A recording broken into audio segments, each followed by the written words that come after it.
MS24 Marathi news, निर्भीड बातम्यांचा मराठी आवाज।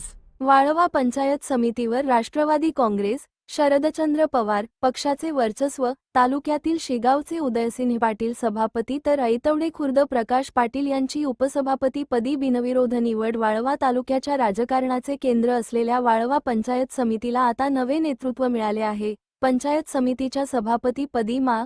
उदयसिंह प्रतापराव पाटील आणि उपसभापती पदी मा. प्रकाश रघुनाथ पाटील यांची बिनविरोध निवड करण्यात आली आहे। आज निवडीपूर्वी नवनिर्वाचित पदाधिकाऱ्यांनी लोकनेते राजाराम बापू पाटील यांच्या पुतळ्यास पुष्पहार अर्पण करून अभिवादन केले। त्यानंतर निवडणूक प्रक्रियेत सभापती पदासाठी उदयसिंह पाटील आणि उपसभापती पदासाठी प्रकाश पाटील यांनी आपले उमेदवारी अर्ज दाखल केले।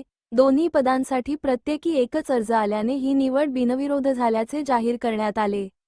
या विजयानंतर राष्ट्रवादी काँग्रेस पक्ष शरदचंद्र पवार गटाचे सांगली जिल्हाध्यक्ष मा. देवराज पाटील यांनी दोन्ही नवनिर्वाचित पदाधिकाऱ्यांचा शाल व श्रीफळ देऊन सत्कार केला। यावेळी बोलताना देवराज पाटील यांनी विश्वास व्यक्त केला की बापूंच्या विचारांचा वारसा जपत हे नवीन नेतृत्व तालुक्याच्या विकासाला गती देईल। यावेळी तालुक्यातील विविध संस्थांचे पदाधिकारी, मान्यवर आणि मोठ्या संख्येने कार्यकर्ते उपस्थित होते।